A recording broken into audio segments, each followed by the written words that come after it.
What's up, everybody? This is meeting Corey Feldman.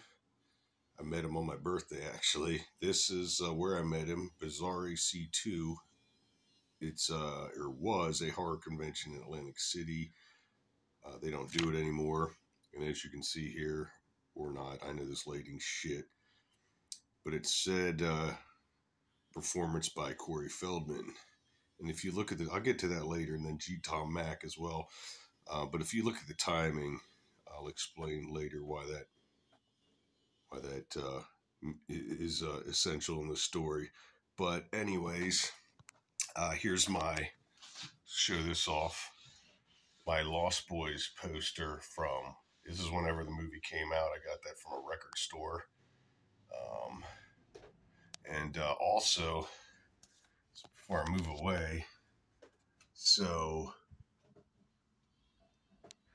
the guy standing next to Kiefer and these two guys, the first two to go, I believe, in the movie, they were both there too.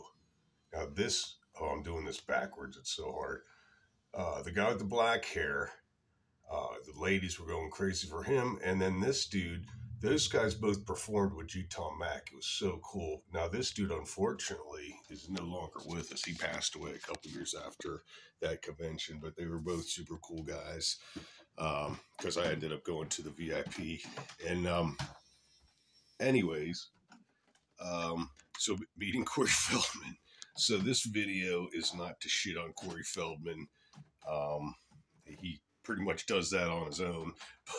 But there's obviously right now there's a lot of people out there getting on him for his music and all the other stuff he's been doing. But I'm just presenting you the facts. There's really no opinion in this. But anyway, so this was a weekend convention. I get there on a Saturday. So Friday night, I'm going to tell you stories, I guess, that I heard from Friday night, because I knew several vendors there. One's my good buddy Timmy, who he was the first guy I know that made hockey masks, but made them specific to each movie. But anyway, so I go talk to him, and the guy running the thing was there as well. And they were both just saying, well, Timmy's like, yeah, man, the guy running this, man, he's saying Corey's being such an ass, and he's just really hard to deal with and everything like that. And I can tell you the one thing that Corey was doing is, and this is from what I heard from the guy running it, is raising his prices. So apparently there was an agreed amount that people would charge, and he kept raising it. Now this was probably 10 to 12, maybe even 12 years ago. I can't totally remember. But, when I started going to horror conventions, and I've been to them years even before this, the average price was $20. And these were people with a lot of screen time. And it was mainly horror. It was not as many like big time celebrities were doing them at this point.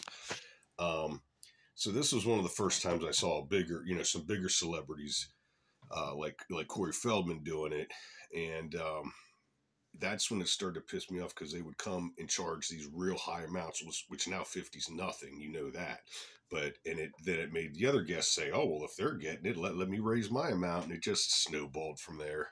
So not too crazy about that. But anyway, so then the other story from Friday night, I knew this other girl. Now she was in one of the newer trauma movies, I think Class of Nukem High 2. I do not remember her name, but this is her. I have a werewolf foot over the naughty part, so I don't get flagged. Can you guys? I can't tell. I'm doing this backwards, but anyway, that's her. And Corey was performing, and I think he was doing his angels thing back then, but he didn't have his angels with him, but he did have his wife with him, and she was dressed up like an angel. Now, apparently, the night of the performance, I believe this lady I'm talking about may have dressed up like an angel, was part of the show, or just whatever. I'm not too clear on that. What I am clear about is she said that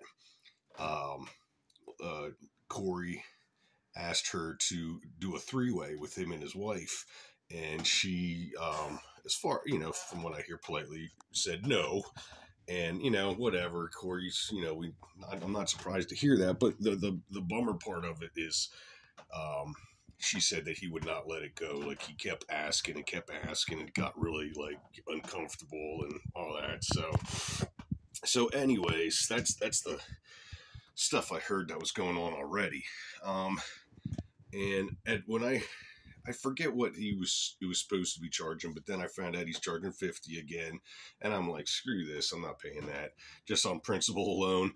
But it was my birthday, I was partying, and then I went down to the casino and I did well blackjack for once in my life. So I was like, fuck it, and I actually got the signed Lost Boys thing for my sister and brother-in-law because I got him one of the other Goonies. I found one of the other Goonies at a convention and got him that. So I was just keeping with that theme. And so we're waiting, and I think I had to take a piss or something. So I had my girlfriend hold my spot. I come back, and she's at the table, and she was like, "Yeah, I held your spot." And like all these other people just want pictures. You're the only one who wants an autograph. So I was like, okay. And she was like, he was like all excited. He just like, "Oh, you want my autograph and everything?" And she's like, "Well, no, I'm just holding my spot for my boyfriend." And then he was like, like whatever, like very like, well, screw you, like I don't need to talk to you anymore or whatever. So then, so this is actual the meeting now because like I said, I got right to the front because I'm the only one who didn't want a picture. And I'm sorry to say, despite what he says, he is not 5'8". I'm 5'8", and I was definitely looking down on it like this dude is short. But anyways, so I asked about the performance. I said, what you still perform tonight? And he was like, I performed last night. And then the guy running the thing was like, no, it was clear. It was clear. And if you see in the pamphlet or whatever, it says he's performing at 11:59. Like, that made me think he was performing on, I don't know. Either way, it was my screw up. But I thought, so what happened, Tom Mack and the Lost Boys were playing that night, which I'll get to that. But so he's like, yeah, I'm not playing tonight. I played last night. And then he signed my thing. It's to my brother and sister, and it said peace, like a peace symbol or whatever. And that was about it. So then after meeting him, I talked to people who, because I was bummed. I did want to see him live, even though I knew what it was probably going to be like. And yeah, for the people who did see him, they said it was pretty much a train wreck. I don't know if there's any videos. I have seen pictures, and it looked like, I think he was most likely just playing by himself. It looked like he probably had backing tracks and was singing. Yeah, I'm trying to think if there's any. If I can find them, I know I videoed. He did a Q&A with the Lost Boys, with the other Lost Boys that were there. So it was those two, him, and the other Frog Brother might have been there too. So if I can find that video, I will definitely post it. If you want to hear any more Corey Feldman stuff, that's all I got. So turn off now. But I do want to get to the end of the VIP thing. The VIP thing on Saturday was Tom Mack, but also the two Lost Boys I pointed out. One was on bongos and one was playing something else. So they were all playing together, and it was amazing. I'm standing right up there watching them play the songs from the Lost Boys, and actual Lost Boys are playing on them. Another thing that was kind of cool is I remember the Vampire Lost Boys just saying like how much fun this is, and man, maybe one day we can get Kiefer to do this. And I'm thinking, no way. But then I found out Kiefer actually just recently did one, so that's cool. So yeah, there's my Corey Feldman experience. It's probably exactly like you thought it was going to be. And if you've had any experience with him or meeting him, put in the comment below. So my other videos so far have been mostly musicians, and those were all guys that I met after the show or before or whatever, and they weren't paid or anything like that to give autographs. This is the first video I did where someone's actually getting paid, and I think I'll start doing like more convention stories because, I'm starting to run out of the ones I didn't pay for and people I just met randomly. So I may do my next one. If there's any, might be Gary Busey. That was pretty crazy. And as you know, he can't do conventions anymore. So, all right. So like I said, like, subscribe. And if you have any of your own Corey stories, feel free.